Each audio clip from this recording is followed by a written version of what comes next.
Assalamualaikum warahmatullahi wabarakatuh. Saya Fevi Oktavianisa, NIM T07539018038 dari Poltekkes Kemenkes Medan jurusan Farmasi. Di sini saya akan mempresentasikan materi fitokimia yang berjudul kristalisasi. Oke teman-teman, langsung saja kita mulai ya.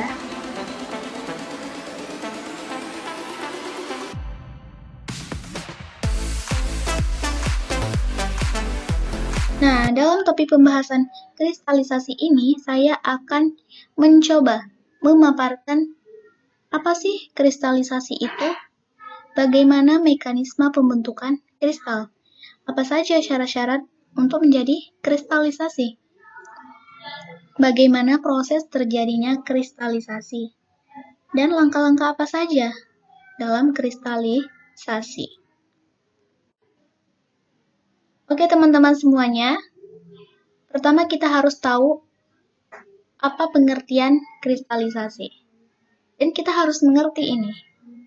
Kristalisasi merupakan proses pembentukan bahan padat dari pengendapan larutan, campuran yang meleleh atau melt, pengendapan langsung dari gas. Yang dari gas ini lebih jarang ya teman-teman. Kristalisasi merupakan teknik pemisahan kimia antara bahan padat cair di mana terjadi perpindahan massa dari suatu zat terlarut ke fase kristal padat. Kristalisasi ini juga teman-teman dapat diartikan sebagai pelepasan pelarut dari zat terlarutnya sehingga terbentuk kristal dari zat terlarutnya. Teknik pemisahan kristalisasi ini sering digunakan di industri dan sangat penting ya teman-teman. Kenapa? Karena dapat menghasilkan kemurnian produk hingga 100%. Baik teman-teman, sekarang kita akan membahas bagaimana mekanisme pembentukan kristal. Ada dua mekanisme pembentukan kristal. Yang pertama yaitu pembentukan inti terlebih dahulu, kemudian pertumbuhan inti. Yang pertama, pembentukan inti. Inti kristal adalah partikel-partikel kecil, bahkan sangat kecil, yang dapat terbentuk dengan cara memperkecil kristal-kristal yang ada dalam alat kristalisasi atau dengan menambahkan benih kristal ke dalam larutan lewat jenuh. Kemudian mekanisme yang kedua, pertumbuhan inti.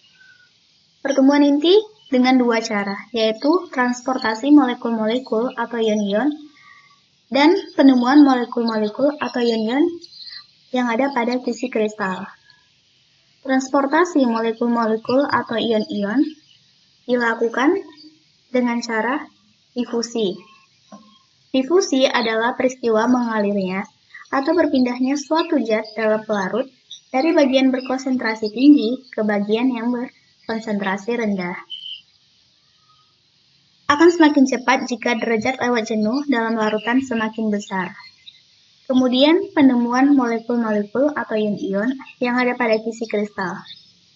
Semakin luas total permukaan kristal, semakin banyak bahan yang ditempatkan pada sisi kristal per satuan waktu. Selanjutnya di dalam kristalisasi ada syarat-syarat kristalisasi. Yang pertama yaitu larutan harus jenuh. Larutan yang mengandung jumlah zat terlarut berlebihan pada suhu tertentu sehingga kelebihan itu membuat tidak melarut lagi. Jenuh berarti pelarut telah seimbang dengan zat terlarut.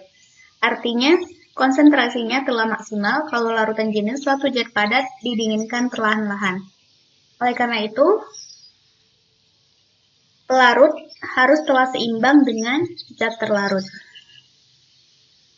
Yang kedua, ada larutan harus homogen. Partikel-partikel yang sangat kecil tetap tersebar merata biarpun didiamkan dalam waktu lama. Artinya apa? Semua partikel harus tersebar merata.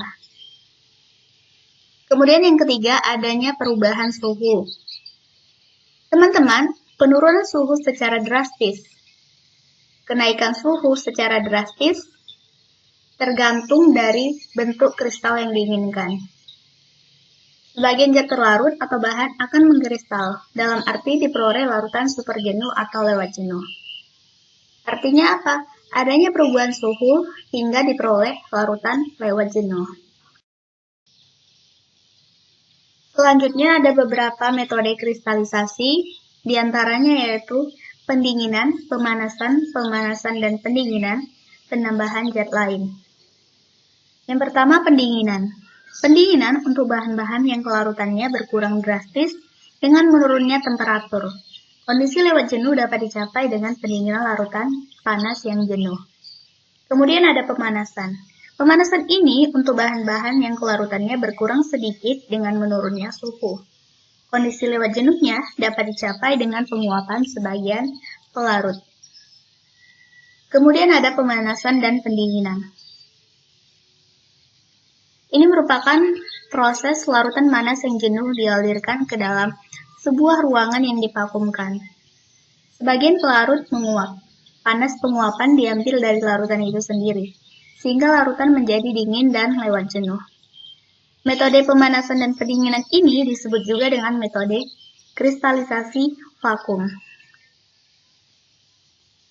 Kemudian ada penambahan zat lain. Metode kristalisasi penambahan zat lain untuk pemisahan bahan organik dari larutan seringkali ditambahkan suatu garam.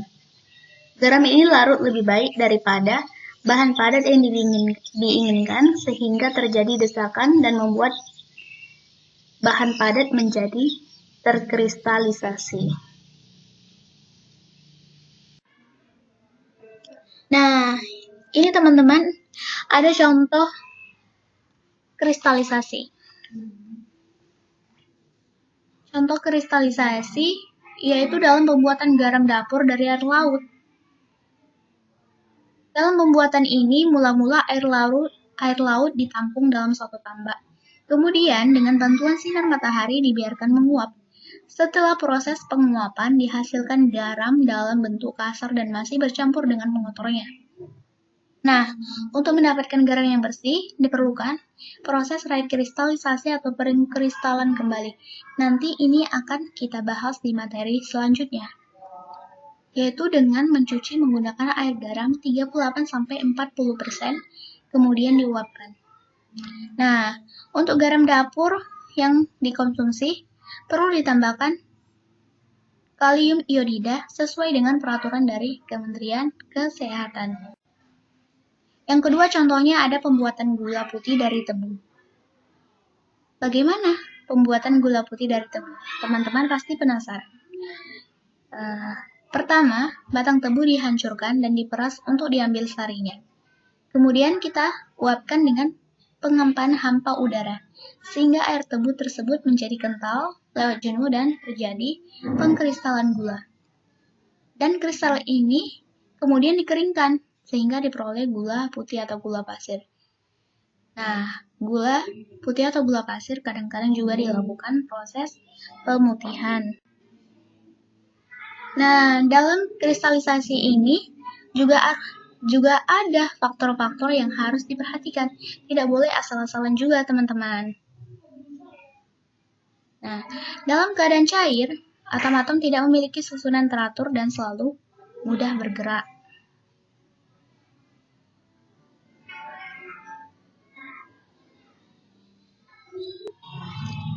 Dengan temperatur relatif lebih tinggi, maka akan memiliki energi yang cukup untuk lebih mudah bergerak. Turunnya temperatur, maka energi atom akan semakin rendah. Maka atom makin sulit bergerak dan mulai mengatur kedudukannya relatif terhadap atom lain. Saat ini mulai membentuk inti kristal pada tempat yang relatif tinggi. Inti akan menjadi pusat kristalisasi dengan makin turun temperatur. Makin banyak atom yang ikut bergabung dengan inti yang sudah ada atau membentuk inti. Kemudian langkah-langkah kristalisasi. Pertama, larutan sampel zat padat dilarutkan dalam pelarut panas. Kemudian bubuhkan sedikit norit. Lalu larutan tersebut dijenuhkan kembali. dengan pemanas air. Kemudian dinginkan larutan tersebut hingga es mencair. Dan yang terakhir, disaring kristal tersebut, teman-teman. Baik, sekian dari saya mengenai kristalisasi. Jika ada kesalahan, mohon diperbaiki. Kurang lebih, saya mohon maaf. Assalamualaikum warahmatullahi wabarakatuh.